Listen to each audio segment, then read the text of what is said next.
O FBI fica emotivo. Quando a equipe de negociação de reféns do FBI cresceu e adquiriu mais experiência em resolução de problemas durante os anos 1980 e 1990, ficou claro que faltava ao nosso sistema um elemento crucial. Na época, mergulhamos fundo no como chegar ao sim. E como negociador, consultor e professor com décadas de experiência, ainda concordo com muitas das poderosas estratégias de barganha do livro. Quando foi publicado, forneceu ideias inovadoras sobre resolução cooperativa de problemas e originou conceitos absolutamente necessários, como entrar em negociações com uma BATNA, BATNA, a melhor alternativa para um acordo negociado. Era genial. No entanto, depois dos cercos com desfechos catastróficos, como o da fazenda Ruby Ridge de Hand Weaver, em Idaho, em 1992, e o da propriedade do ramo davidiano de David Koresh, em Waco, Texas, em 1993, ficou difícil negar que a maioria das negociações envolvendo reféns poderia ser qualquer coisa, menos situações racionais de resolução de problemas. Você já tentou imaginar uma solução mutuamente benéfica em que os dois lados saem ganhando ao negociar com um cara que pensa que é o Messias? Aos poucos, ficou claro que, como chegar ao sim, não funcionava com sequestradores. Não importava quantos agentes tenham lido o livro e grifado trechos com canetas marca-texto. Ele não conseguiu melhorar o modo como negociadores de reféns abordavam um acordo. Havia uma discrepância entre a brilhante teoria do livro e a experiência cotidiana da polícia. Todo mundo leu essa obra campeã de vendas e a endossou como um dos melhores textos sobre negociação já escritos, mas poucos tiveram êxito ao seguir suas instruções. Será que fomos ingênuos? Depois de Ruby Ridge e Waco, muita gente fazia essa pergunta. O subprocurador-geral dos Estados Unidos, Philip B. Hyman, em especial, quis saber por que nossas técnicas de negociação de reféns eram tão ruins. Em outubro de 1993, ele apresentou um relatório intitulado Lições de Waco, Mudanças Propostas na Aplicação da Lei Federal, e resumiu o diagnóstico de um grupo de especialistas sobre a incapacidade da Polícia Federal de lidar com situações de reféns complexas. Como resultado, o diretor do FBI em 1994, Louis Freeh, anunciou a formação do Grupo de Resposta a Incidentes Críticos,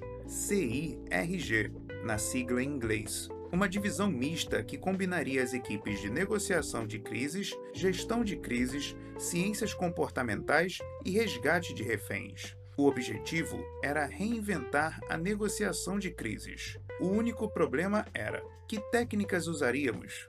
Nessa época, dois dos mais condecorados negociadores da história do FBI, meu colega Fred Lansley e meu ex-chefe Gary Noesner, estavam dando aula de negociação de reféns em Oakland, Califórnia, para um grupo de 35 experientes oficiais da polícia. Os dois fizeram a seus alunos uma pergunta simples: quantos haviam lidado com uma situação de barganha clássica em que a técnica de resolução do problema foi a melhor opção? Ninguém levantou o braço. Então eles fizeram uma indagação complementar. Quantos haviam negociado em um ambiente dinâmico, intenso, incerto, em que o sequestrador estava em crise emocional e não tinha nenhuma exigência clara? Todos ergueram os braços. Estava claro. Se os incidentes marcados por fortes emoções e não as interações racionais de barganha constituíam o grosso daquilo que a maioria dos negociadores da polícia precisava lidar, então nossas habilidades de negociação tinham que focar diretamente no animal, no emocional e no irracional. Desse momento em diante, nossa ênfase teria que estar não no treinamento para trocar uma coisa por outra, nem em resolução de problemas, mas no aprendizado das habilidades psicológicas necessárias em situações de crise que exigissem intervenção. Emoções e inteligência emocional teriam que ser centrais para uma negociação efetiva e não aspectos a serem superados.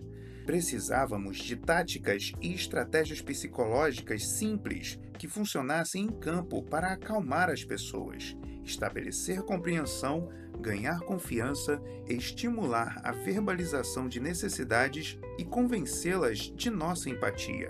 Teria que ser algo fácil de ensinar, fácil de aprender e fácil de executar. Naquela sala de aula, porém, havia policiais e agentes, e eles não estavam interessados em se tornar acadêmicos ou terapeutas.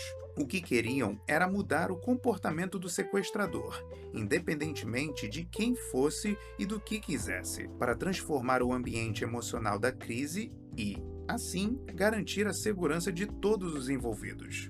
Nos primeiros anos, o FBI experimentou técnicas terapêuticas novas e antigas desenvolvidas por profissionais de aconselhamento. Essas habilidades tinham como objetivo desenvolver relações positivas com as pessoas, demonstrando compreensão do que elas estavam passando e de como se sentiam em relação a isso.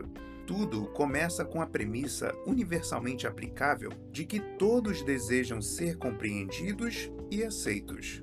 Escutar é a concessão mais barata, porém mais eficaz, que podemos fazer para chegar a esse ponto. Escutando atentamente, um negociador demonstra empatia e o desejo sincero de atender melhor o outro lado. Pesquisas na área de psicoterapia indicam que, quando os indivíduos se sentem ouvidos, tendem a escutar a si próprios de maneira mais atenta e avaliar abertamente seus pensamentos e sentimentos, buscando clareza. Além disso, tendem a ficar menos na defensiva e na oposição e mais dispostos a considerar outros pontos de vista, o que os leva para a posição calma e lógica, em que podem contribuir para a resolução do problema. O conceito e o ponto central deste livro é chamado de empatia tática. Consiste em escutar como se fosse uma arte marcial, equilibrando os comportamentos sutis da inteligência emocional e as habilidades assertivas da influência para obter acesso à mente da outra pessoa. Diferentemente da opinião popular, escutar não é uma atividade passiva, mas sim a conduta mais ativa que alguém pode adotar. Quando começamos a desenvolver nossas novas técnicas, o mundo da negociação se dividiu em duas correntes. A negociação que se ensinava nas melhores universidades do país ainda era a da resolução racional de problemas, enquanto, ironicamente, nós, os cabeças ocas do FBI, começávamos a treinar nossos agentes em um sistema carente de comprovação, baseado em psicologia, aconselhamento e intervenção em crises. Enquanto a Ivy League ensinava matemática e economia, nós nos tornamos especialistas em empatia, e o nosso método funcionou